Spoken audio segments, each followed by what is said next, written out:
It was a crisp spring morning in Springfield, Tennessee, when Malik Patterson pulled his old pickup into the driveway of his new home in Brentwood Estates.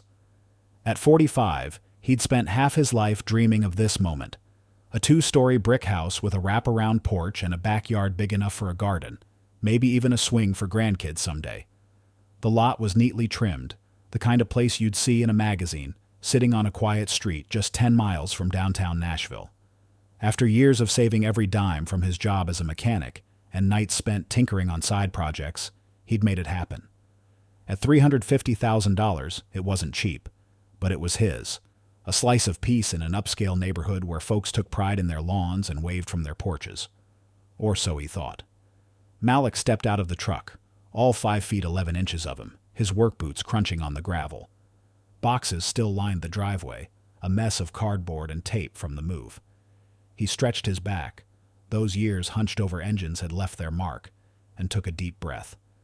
The air smelled of fresh-cut grass and promise, but as he hauled the first box toward the porch, he felt it, eyes watching him. Not the friendly kind you'd expect from neighbors curious about the new guy. These were peeks from behind curtains, glances that lingered a second too long as folks walked their dogs past his yard. No one approached. No welcome to the neighborhood, or need a hand with those boxes. Just silence. At first, Malik brushed it off. Maybe they're just shy, he told himself, stacking a box of tools by the door. He'd lived in enough places to know folks could take time to warm up. Besides, he wasn't here to make a fuss. He just wanted to settle in, maybe plant some tomatoes out back like his mama used to. But the next morning, as he sipped his coffee in the kitchen, a sharp knock rattled the quiet. He opened the door to find Barbara Whitman standing there, a woman in her mid-60s with a beige blouse pressed so crisp it could have cut paper, pearl earrings gleaming and a pin on her cardigan that read, Brentwood Estates HOA. Her posture was stiff as a flagpole, her gray eyes sizing him up like he was a weed in her prized flower bed. "Good morning," she said, her voice clipped, like she was reading from a script. "I'm Barbara Whitman, president of the Homeowners Association. I know who you are." She cut him off before he could finish his handshake and polite, "Nice to meet you." She thrust a stack of papers into his hands. HOA guidelines, stapled tight in the corner. Malik skimmed them. Lawn must be under 3 inches. No unapproved paint colors. Mailboxes only in black or white. Standard stuff. But then Barbara cleared her throat, her gaze flicking to the moving truck still parked out front. "We maintain a certain standard here. That truck, I assume it'll be gone by evening?" Malik raised an eyebrow, his coffee mug warm in his hand. "It'll be gone when I'm done unpacking," he said evenly. Barbara nodded, but it wasn't a nod of agreement. More like she was filing it away for later. "And just so you're aware," she added, "trash bins can't go out before 6 a.m. on pickup day. I noticed yours were out last night." Malik frowned. "I didn't put them out. The old owners must have—" She pursed her lips. "I see. Well, in the future, be mindful. We have rules for a reason." And with that, she turned on her heel and strode off, leaving Malik staring at the door he'd just closed. Now, if you're over 65 like me, you've probably met a Barbara or two in your time. Someone who thinks rules are a scepter to wave over everyone else's head. Maybe it was the neighbor who griped about your grandkids' bikes on the lawn, or that lady at church who insisted the potluck dishes be arranged just so.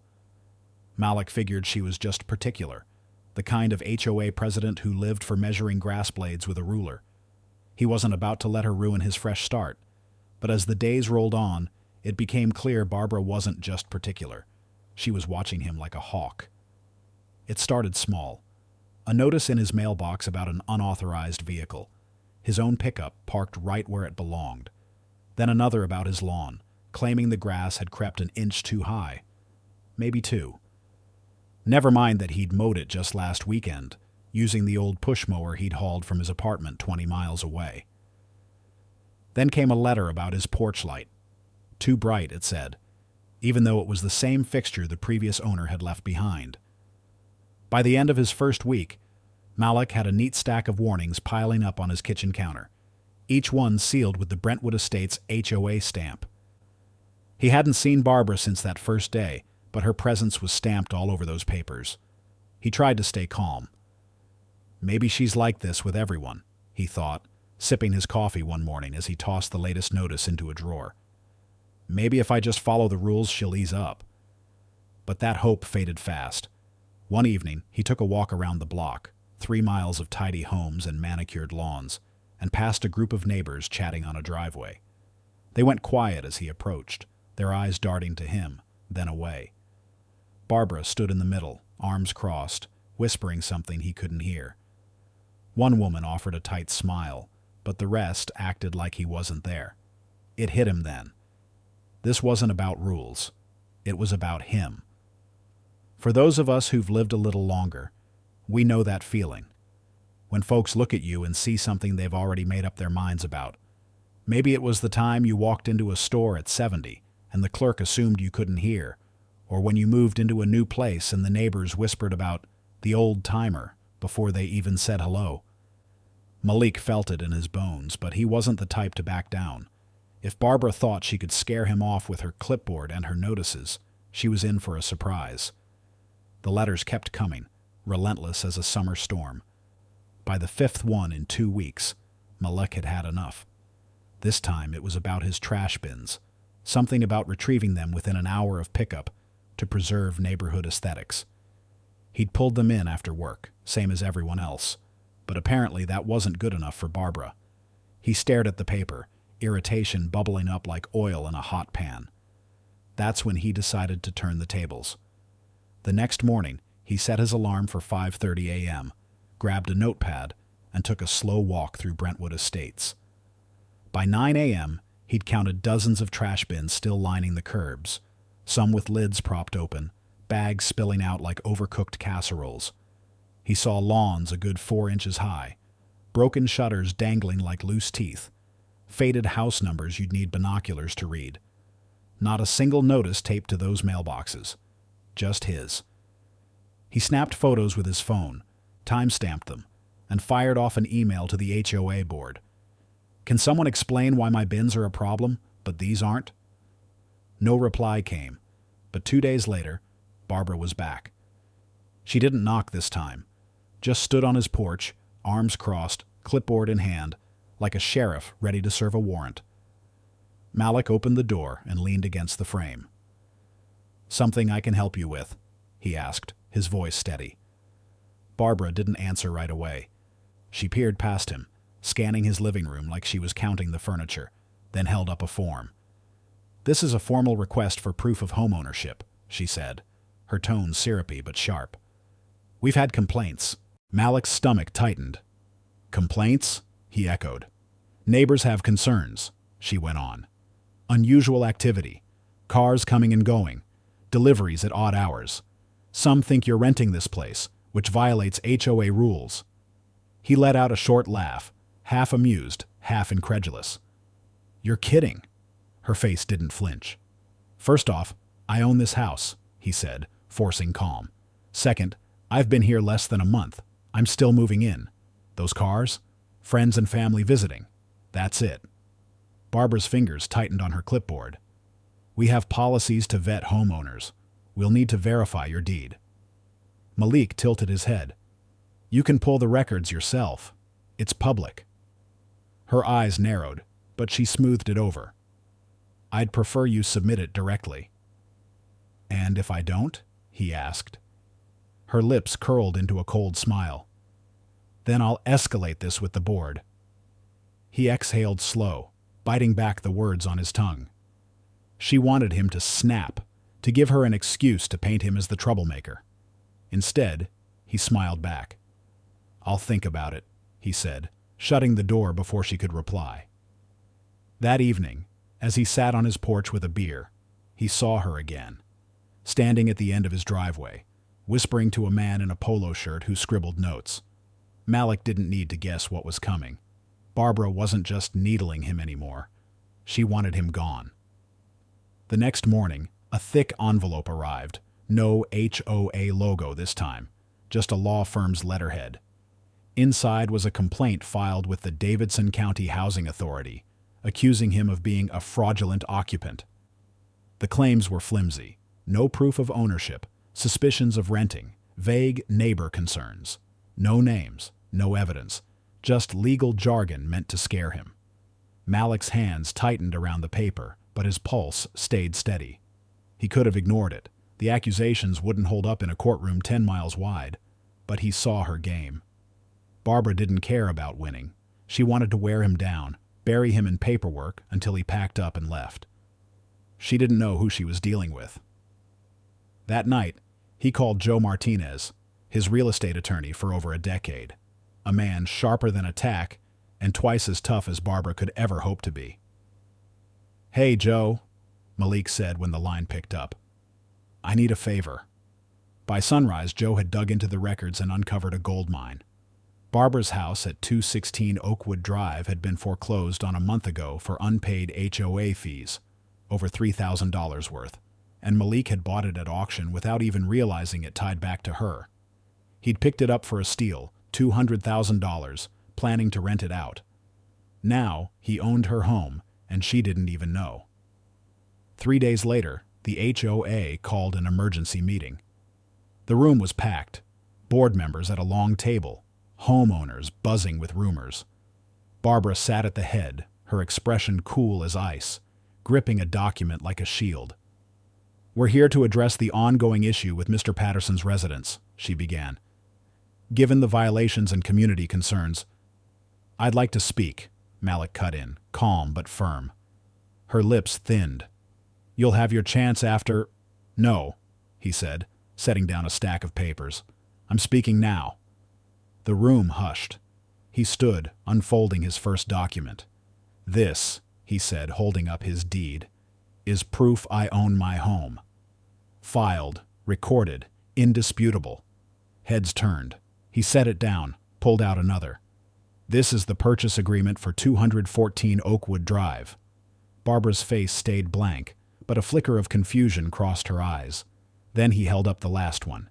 "And this is the deed for 216 Oakwood Drive, Barbara's house." Silence dropped like a stone. "How?" she whispered, her voice tight. Malik folded his arms. "Check the HOA records, Barbara. That foreclosure you ignored? The sale last month? I was the buyer." Gasps rippled through the crowd. Barbara's hands clenched her papers, her control slipping. "So tell me," Malik said, tilting his head, "who's the real trespasser now?" The room shifted. Murmurs grew. Eyes widened. He wasn't done. "Let's talk about fraudulent eviction attempts," he said, tapping her legal complaint. "You claimed I had no right to my home. Explain that." She stammered. "Residents expressed concerns." "Who?" he interrupted. "I asked around. No one remembers saying a thing." The tension wasn't just between them anymore. It was everywhere. Malik pulled out emails he'd sent about neighborhood violations, broken fences, overgrown yards, none addressed. "These rules only apply when you want them to, Barbara," he said, staring her down. "This was never about the HOA. It was about you deciding I don't belong." A voice from the back broke through. "This is a disgrace," said Mr. Holloway, a 70-year-old resident shaking his head. "You tried to evict the man who owns your house." Chuckles spread. Malik laid out his final card. "One more thing, Barbara. You're behind on your HOA fees. Over $3,000. I bought the debt with the house." Her face burned red. "That's a lie," she snapped. But Stephen, the vice president, frowned at the proof. "Is this true?" he asked. She had no answer. "Pay up," Malik said coolly. "Wouldn't want to break your own rules." Barbara bolted, adjourning the meeting in a huff, but no one followed. The board voted her out that night. Hands raised one by one, her reign ended by her own arrogance. A month later, her house at 216 Oakwood had a for sale sign. She and her husband Richard couldn't meet Malik's $450,000 market price and moved away in the dead of night. The neighborhood changed, slowly, awkwardly. Some folks still avoided Malik's gaze, ashamed of their silence, but others, like Lisa Hendricks, brought cookies and a late welcome. He took a bite, sweet, a little stale, but better late than never. Lessons for life, what Malik teaches us at any age. Malik Patterson's story isn't just a tale of one man and a nosy HOA president. It's a roadmap for living with grit and grace, no matter how many years you've got under your belt. If you're 65 or older, you've seen your share of Barbaras. Folks who think they can push you around because of who they assume you are. Maybe it was a boss who overlooked you for a promotion in your 50s, or a neighbor who sniffed at your rusty old Chevy sitting in the drive. Malik's journey offers lessons we can all carry into our golden years, and they're worth more than a stack of HOA notices. 1. Know your worth, and prove it when you must. Malik didn't just dream of that house on Oakwood Drive. He earned it, dollar by dollar, with sweat and late nights. When Barbara came knocking, questioning his right to be there, he didn't shrink. He stood tall, armed with the deed that said, "This is mine." At our age, we've built lives, raised families, paid off homes, weathered storms. But sometimes folks forget that. They see gray hair or a cane and assume we're past our prime. Malik reminds us, you don't have to shout your worth. Just keep the proof handy. Whether it's showing your grandkids the garden you've tended for 30 years or pulling out that old photo album to remind yourself of the battles you've won, know what you've built. And when someone doubts it, let the facts speak. Take my friend Edith, 68, who lives down the street.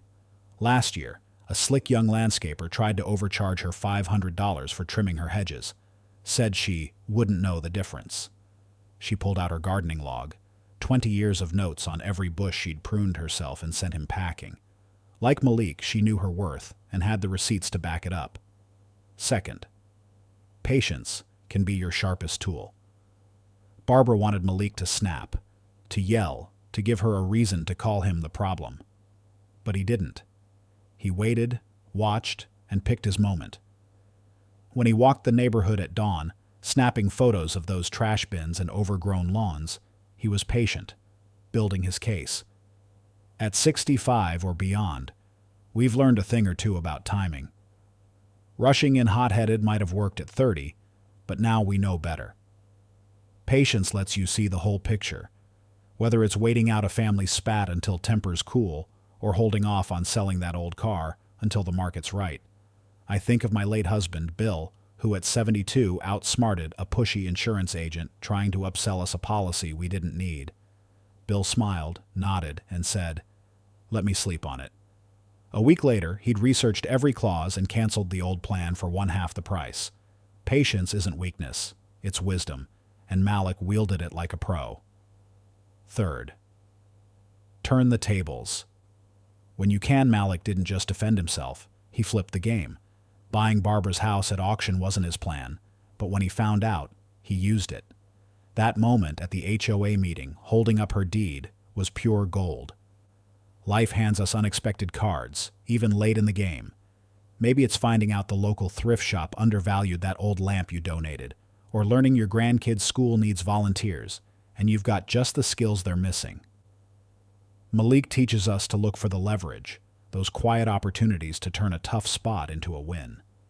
My neighbor Carl, 75, did this last summer.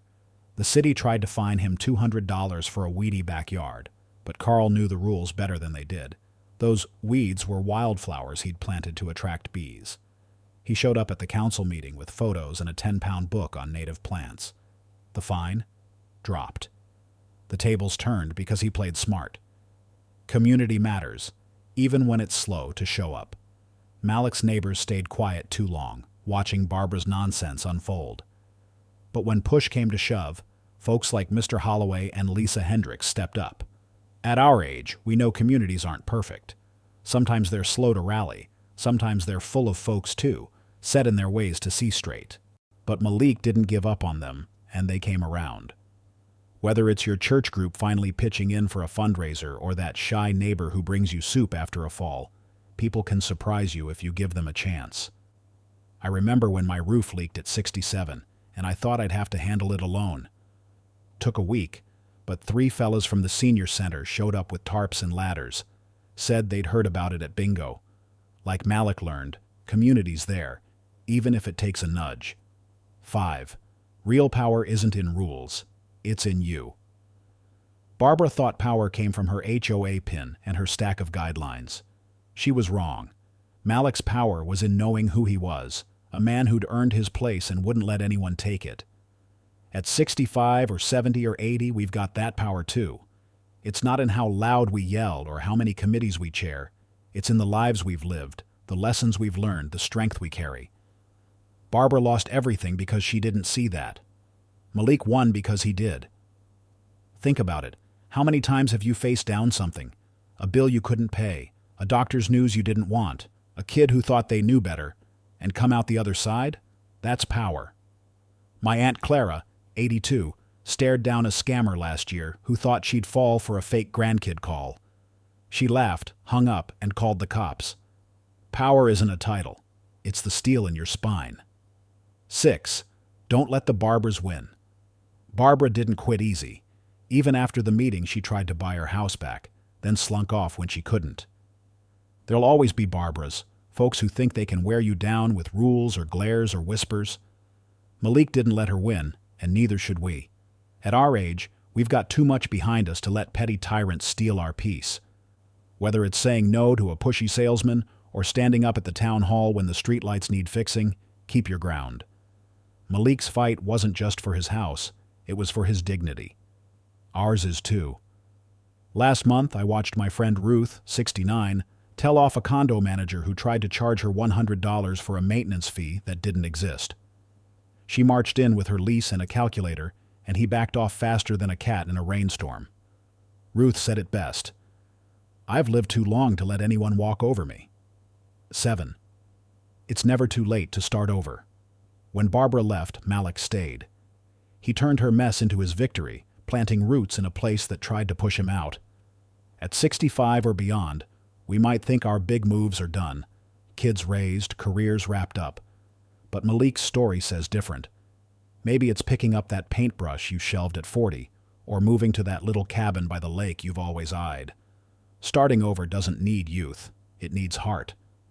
Malik had it at 45. We've got it now. I knew a man, George, who at 71 sold his house in the city and bought 5 acres an hour north. Said he'd always wanted to raise chickens. Last I heard, he's got 20 hens and a rooster named Hank. If Malik can take on an HOA and win, we can take on a new chapter too. Living Malik's lessons. Every day. Malik Patterson's house still stands on Oakwood Drive. I'd bet he's got those tomatoes growing out back by now. Barbara's gone, but her shadow lingers in every HOA meeting that drones on too long. Every neighbor who forgets to wave. For us over 65, this isn't just a story to nod at over coffee. It's a call to live with the kind of guts Malik showed. Next time you're at the grocery store and the cashier snaps because you're counting change too slow, channel Malik. Smile, stay calm, but don't let them make you small. When the grandkids roll their eyes at your old stories, pull out the photo of you at their age and remind them where they came from. And if some busybody tries to tell you your porch swing's too creaky for the block, well, you've got Malik's playbook.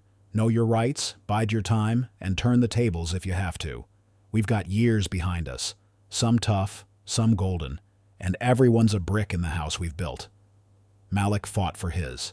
We can fight for ours, not with fists or shouts, but with the quiet power of knowing who we are.